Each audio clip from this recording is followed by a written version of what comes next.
हमारी संस्कृति, हमारे संस्कार सदा रहे हमारे साथ।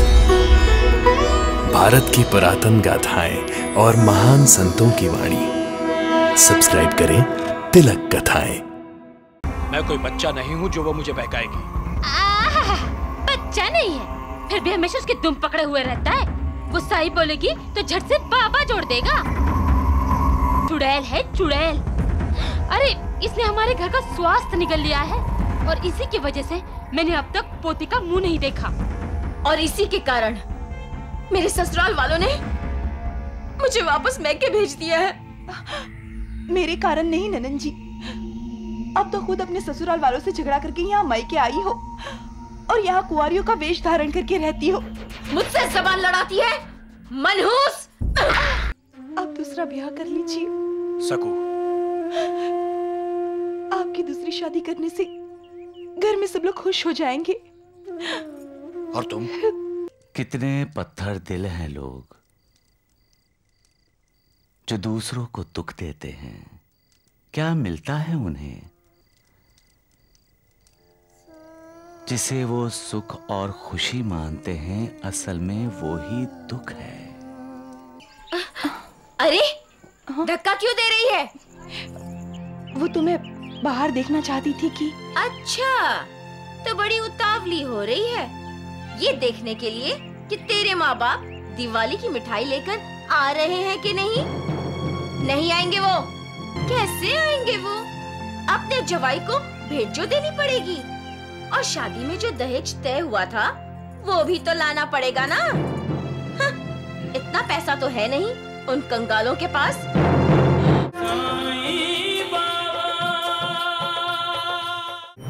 सबका मालिक एक जरूर है, लेकिन वो साईं बाबा किसी का मालिक नहीं। और तुम आरती करती हो उसकी, भगवान मानती हो उसे। वो भगवान ही है भैया। चुप! अगर फिर उसे भगवान कहा तो तुम्हारी जबान पर जलता हुआ कोयला रख दूंगा। अरे पहले इसकी पत्नी की जबान पे रख। माँ। गोपाल भैया, माँ ठीक ही तो कह रही हैं। यही तो तुम्हें भड़काती है। सुभद्रा, मैं कोई बच्चा नहीं हूँ जो वो मुझे बहकाएगी। बच्चा नहीं है, फिर भी हमेशा उसके दुम पकड़े हुए रहता है। वो सही बोलेगी तो झट से बाबा जोड़ देगा। जब से ये मनुष्य हमारे घर में आई है, सब अशुभ ही अशुभ हो रहा है। मुझसे अब ये सहा नहीं जाता। कोंडा जी बेटा। हाँ माँ। गोपाल की दूसरी शादी करा दो। नई दुल्हन आएगी तो शुभ शगुन साथ लेकर आएगी। माँ, मैं दूसरी शादी नहीं करूँगा। मैं दूसरी शादी नहीं करूँगा। तू कहे तो तेरी प्यारी पत्नी की दूसरी शादी करा दूं। माँ जी। गोपाल, तुम्हें माँ का कहना मानना होगा। तू जानता नहीं है गोपाल, तेरी ये जो पत्नी है ना, चुड़ैल है चुड़ैल। अरे इसने हमारे घर का स्वास्थ्य निगल लिया है और इसी की वजह से मैंने अब तक पोती का मुंह नहीं देखा। और इसी के कारण मेरे ससुराल वालों ने मुझे वापस मैके भेज दिया है। मेरे कारण नहीं ननन जी, अब तो खुद अपने ससुराल वालों से झगड़ा करके यहाँ मैके आई हो और यहाँ कुंवारियों का वेश धारण करके रहती हो। मुझसे जबान लड़ाती है मनहूस।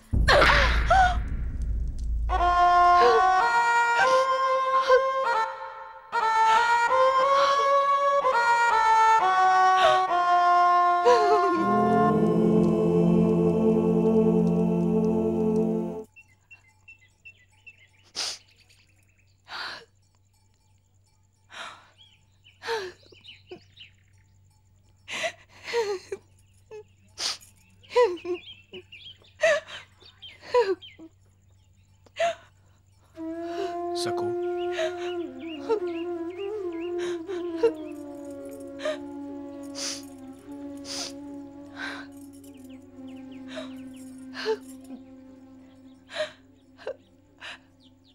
आप दूसरा ब्याह कर लीजिए। सकू, आपकी दूसरी शादी करने से घर में सब लोग खुश हो जाएंगे। और तुम?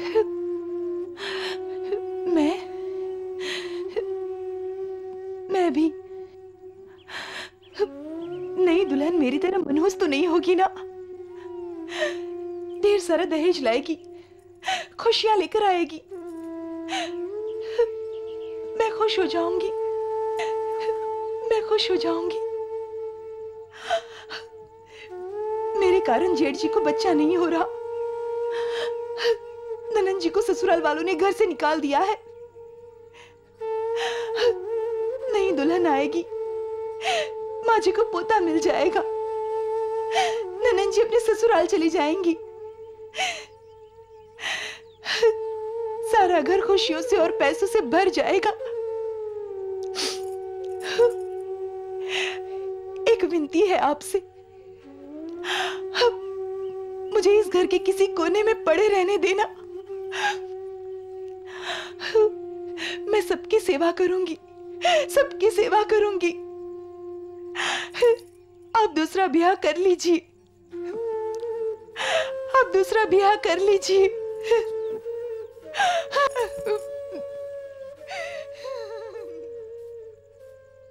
कितने पत्थर दिल हैं लोग जो दूसरों को दुख देते हैं। क्या मिलता है उन्हें जिसे वो सुख और खुशी मानते हैं, असल में वो ही दुख है जिसे वो अपने कर्मों से अपने लिए ही बढ़ा रहे हैं। साईं बाबा, आज आप उदास दिखाई दे रहे हैं। मुझसे अपने भक्तों का दुख देखा नहीं जाता। ये दुनिया दुखों से, वेदनाओं से भरी पड़ी है, जिसकी वजह से हर कोई अपने मन की शांति खो बैठा है। मैं लोगों का दुख दूर करने, उनमें प्यार और करुणा बांटने ही आया हूं। लेकिन जब अपने भक्तों की पुकार सुनकर भी उन्हें प्रतिसाद नहीं दे सकता, तो मेरा दिल बहुत दुखी होता है। ऐसा क्यों बाबा? आप तो भगवान हैं। आप तो अपने भक्तों की सारी वेदनाएं, सारी पीड़ा, सारे दुख हर सकते हैं। नहीं महालसापति, जिस तरह मनुष्य शरीर धारण करने के बाद मुझे इस शरीर की मर्यादाओं का पालन करना पड़ता है, उसी तरह हर इंसान को अपने कर्मों का फल भी भुगतना पड़ता है। ये भागो जी शिंदे, मैं इसकी बीमारी दूर तो कर सकता हूं,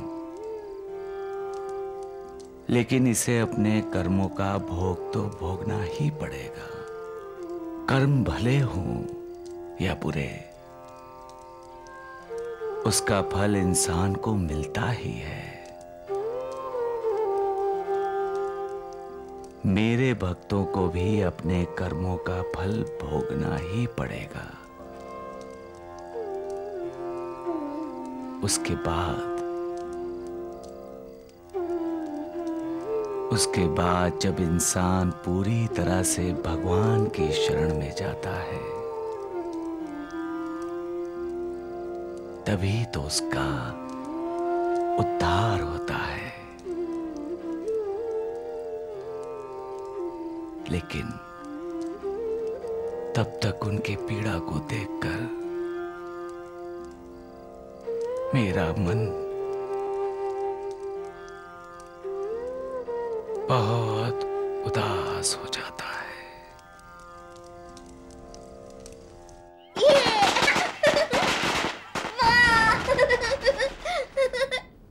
नूर, अगर तूने हाथ नहीं बटाया होता ना, तो मेरी दिवाली तो... अरे कैसी बात करती हो बाइजा? पड़ोसी होते किस लिए हैं? दुख दर्द बांटने के लिए ना। अब तुम ईद पर मेरा हाथ नहीं बटाओगी क्या? अगो भाई, क्यों नहीं बटाऊंगी? हाँ, ईद भी हमारी, दिवाली भी हमारी। सच, दिवाली मुबारक हो। नूर, तुम्हें और उस्मान भाई को दिवाली मुबारक हो। लो लड्डू खाओ।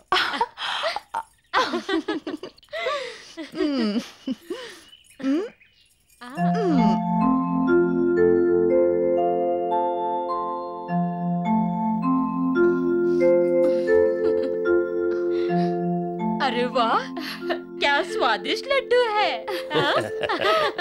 कितना सारा सामान भेजा है पार्वती भाभी के मायके वालों ने, है ना?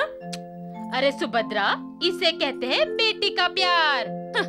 ब्याह करके पराये घर में भेजने के बाद भी पार्वती के माँ बाप इस बात को नहीं भूले। सच कह रही हूँ माँ।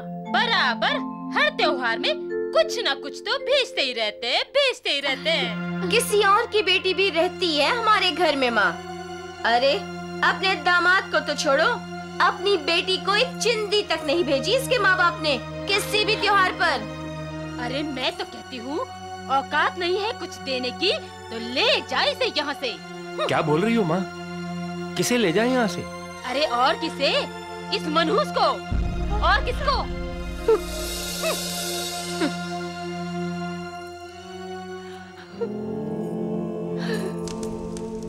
भैया बाबा, भैया बाबा दिवाली आई है। भैया दिवाली आई। साईं बाबा दिवाली आई। हाँ हाँ बाबा। हाँ, चलो चलो चलो चलो, हम लोग सब साथ में दीपावली मनाते हैं। चलो चलो आजा बेटा। हाँ चलो चलो चलो जल्दी चलो। आके चलाएंगे।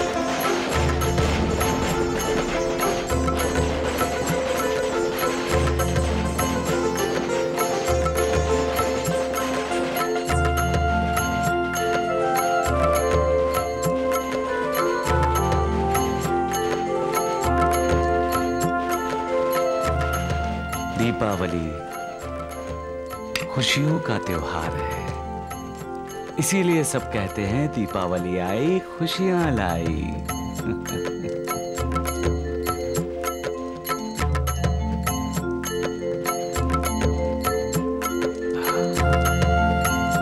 दीपों के इस उत्सव को मनाने का मतलब जानते हैं आप? जब अपनी खुशियों में दूसरों को शामिल कर लेते हैं तब दीपावली मनाई जाती है। जब दूसरों के दुख दर्द बांटते हैं, जब शोषित पीड़ितों के आंसू पोंछते हैं, जब आपस में भाईचारा निभाते हैं, तब त्योहार मनाया जाता है। दीपावली में हम दीप जलाते हैं। क्यों? अज्ञान का अंधकार दूर करने के लिए, अड़ोस पड़ोस में दुख दर्द बांटने के लिए, ये संकेत देने के लिए कि हम समाज के लिए इस दीप की तरह जलेंगे। अपने सुख के लिए नहीं, दूसरों के सुख के लिए। जो इस दीप की तरह दूसरों के लिए जलता है, उसकी जिंदगी से अंधकार दूर हो जाता है। ये सब समझते हुए दीपावली का त्योहार मनाओ। मालिक तुम सबको खुशियां देगा। उस्मान। जी बाबा।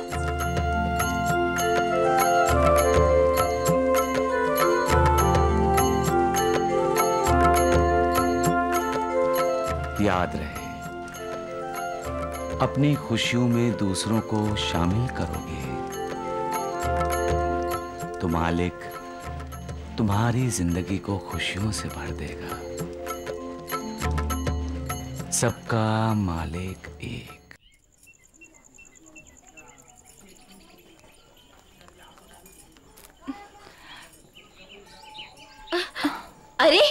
धक्का क्यों दे रही है? वो तुम्हें बाहर देखना चाहती थी कि। अच्छा, तो बड़ी उतावली हो रही है ये देखने के लिए कि तेरे माँ बाप दिवाली की मिठाई लेकर आ रहे हैं कि नहीं। नहीं आएंगे वो, भूल जा। देख, अरे देख, दूर दूर तक कोई दिखाई दे रहा है तुझे? कैसे आएंगे वो? अपने जवाई को भेंट जो देनी पड़ेगी, और शादी में जो दहेज तय हुआ था वो भी तो लाना पड़ेगा ना। हाँ, इतना पैसा तो है नहीं उन कंगालों के पास। कोई नहीं आने वाला। चल जा, जाकर चूल्हा चौका संभाल, समझी? ननन जी, आप यहाँ बाहर क्यों खड़ी हैं? आप भी तो अपने ससुराल वालों के आने का इंतजार कर रही हैं ना? आप चाहे मेरा कितना भी बुरा चाहो, लेकिन मैं साईं बाबा से यही प्रार्थना करती हूँ कि आपके ससुराल वाले आएं और आपको इज्जत के साथ लेकर जाएं। इस वर्ष की दिवाली आपकी जिंदगी में खुशियां ही खुशियां लेकर आए। मेरे बारे में सोचने की कोई जरूरत नहीं, तुम अपने बारे में सोचो, समझी? बड़ी आई साईं बाबा से मेरे लिए प्रार्थना करने वाली। हाँ।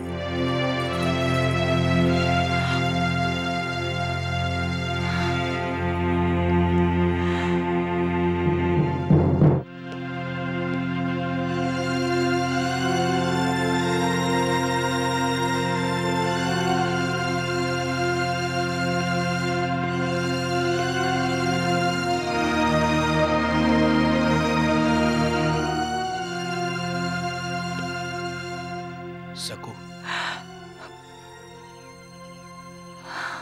अपने माता पिता का इंतजार कर रही हो? अब माँ और बाबूजी नहीं आएंगे। माँ जी की खुशियां खरीदने के लिए उनके पास पैसे कहाँ हैं? शांत हो जाओ सकू। ये पैसा बहुत बुरा है, अपनों को पराया कर देता है।